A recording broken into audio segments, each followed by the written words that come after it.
And welcome back to another episode of Making the Changes. I'm Jack Devine, and today we're going to break apart the little solo that I played there at the beginning over the Grateful Dead song, Ramble on Rose. If you're unfamiliar with the tune, welcome aboard. This is a great song off of Europe 72, part of a batch of great songs that Garcia and Hunter must have been working on for a couple of years, and this was their opportunity to release an album with these songs, okay? So you've got that, and Tennessee Jed, and a couple of others that have got this kind of similar vibe. He's Gone, right? They all kind of utilize this pedal between the root and the 6 and the 5. It's almost like a Motown thing, but filtered through a bunch of LSD. Anyway, must have been incredible to be around for that. So the song is pretty simple, and the solo itself is not that taxing, but for the bending.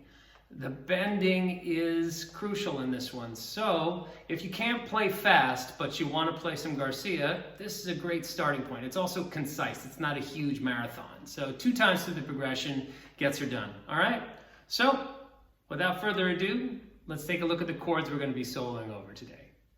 The song is based out of the key center of D. Okay, that's kind of where we're headed to.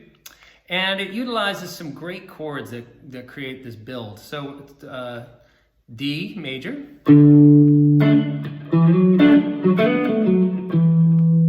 E major, F sharp minor, G, D, D, G, A.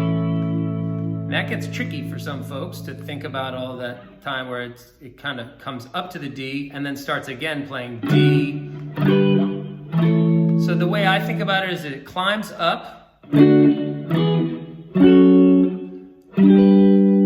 then releases to D, and then it plays 1, 4, 5 right at the very end, okay? The first lick goes like this.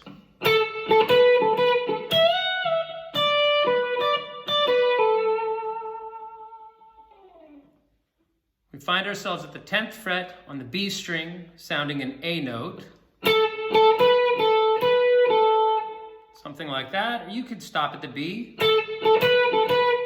Give yourself a second to move here to the high E string and bend up from the 12th fret to the 14th fret, sounding E to F sharp. And bring it back pretty quickly. Okay? And then we're going to pivot back and forth between the D note here at the 10th fret and the B note here at the 12th fret on the B string.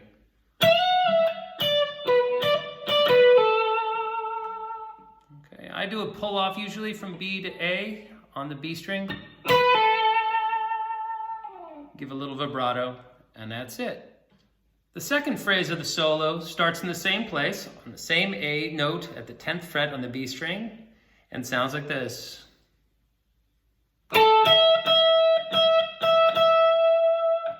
Okay, except rather than just hitting that E all plain, we're going to do the telltale Garcia 1 fret bend up into the note after hitting it.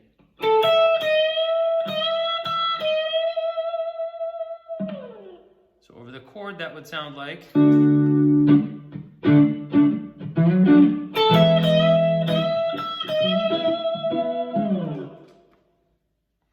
Extra points if you get a little pick harmonic on the bend there from the 11th to 12th fret high E.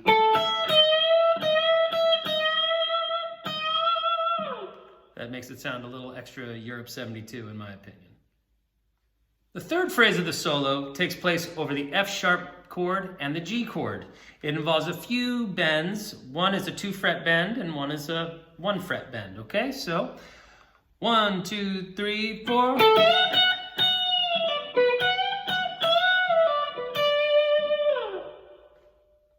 And in context with the backing track, it sounds like this.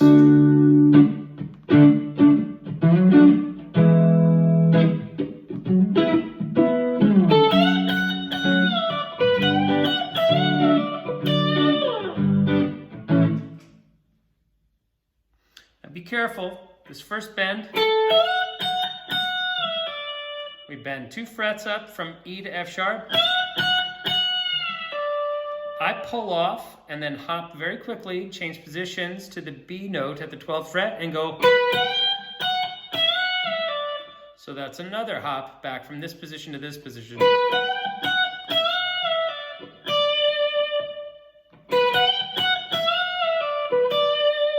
So 1 fret bend and then back here for another 2 fret bend up to the F sharp from E.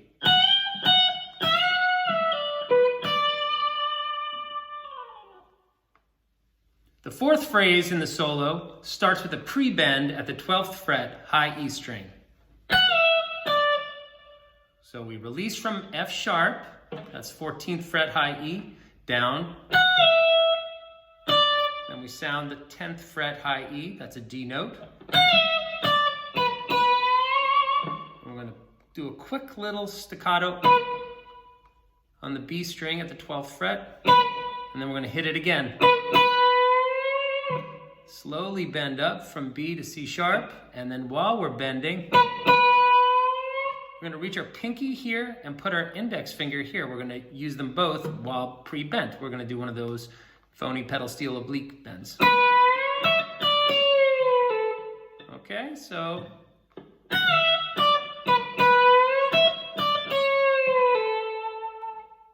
we're bending up to C sharp from B. Then we're going to go, I use upstrokes and I deliberately keep it really tight and staccato. Don't want to blend it. You don't want to go. Okay, so that's why I'm using, you'll see a lot of upstrokes in there.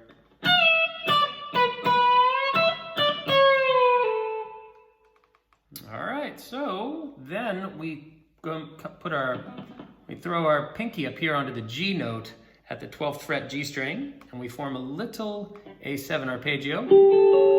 All this is over, you know, kind of headed towards an A chord. That's why we're doing this. That's part of our A chord.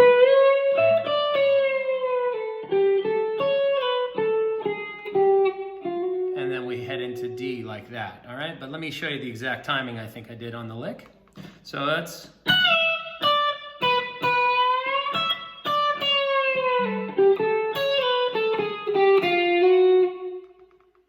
So we play our little A7 arpeggio, slide down to the B note with our index finger, and that leaves us right here in this position for us to come back to the B string and go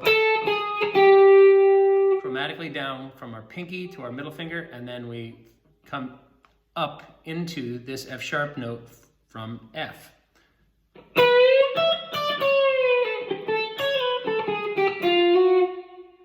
I don't pick twice on that, if I'm not mistaken. I go.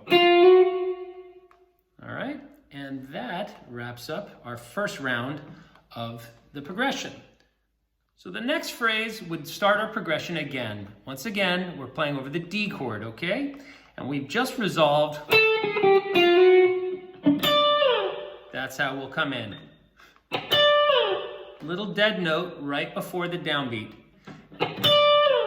12th fret, pinky, and then we're going to slide up here with our middle finger to the 12th fret, D string.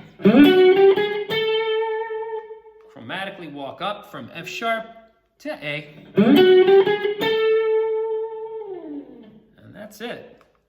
So...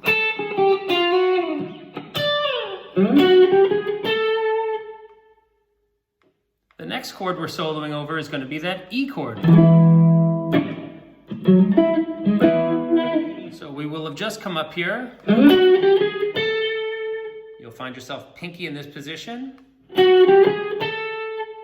Now I pick it again, trill back all 4 notes, hit that E, and then slide my middle finger from the G into G sharp, and then hit the B note, 12th fret there, and that forms a little kind of bluesy kind of sound, but we come out of it from where we were.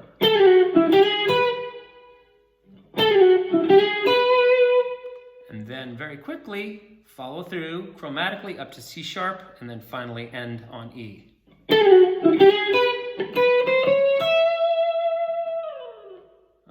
There's a nice little dead note in there, but the implied note is the 3rd.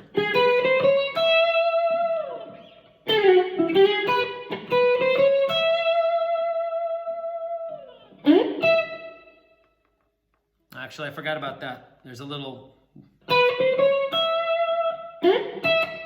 So we slide up again. I used my ring finger or the middle finger. And it's the same 2 notes that we last played.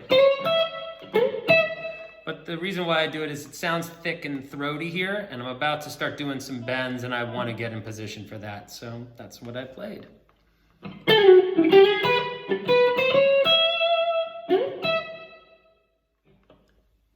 The next phrase is over the F sharp and G chords. It starts with the ghost note here. I usually have my fingers in this position, so that's my ring finger at the 17th fret, and I'm preparing to bend from E to F sharp. Okay, it starts with a little ghost note there. Then I shift positions here and prepare to walk down the G major scale. Then come here to the 12th fret and bend. Trying to bend that, okay, and that's all over the G chord and resolving into the D chord. So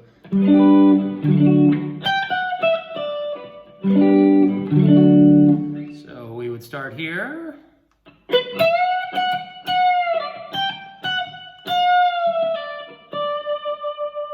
I kind of clammed it right there and hit the F a little bit more. I really want you to try to shoot up to the F sharp if you can on that bend, and I'll show you why for the next lick. But that's...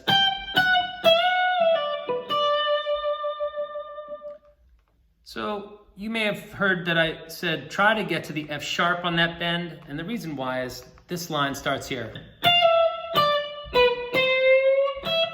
Like that.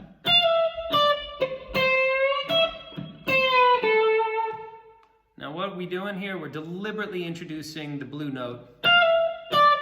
This is very much in keeping with Garcia's strategy.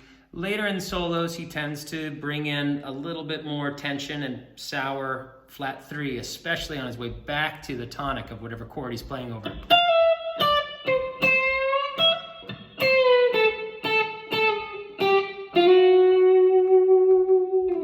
So I believe that's very similar to what I played on the take. This kind of idea. Again, as we transition from the D chord, we come to the A chord, and I do the same trick. Flat 3 bend. Come up and snag the 5th of the A chord that we're now playing over. Again, a little pre-bend to that flat 3, come down.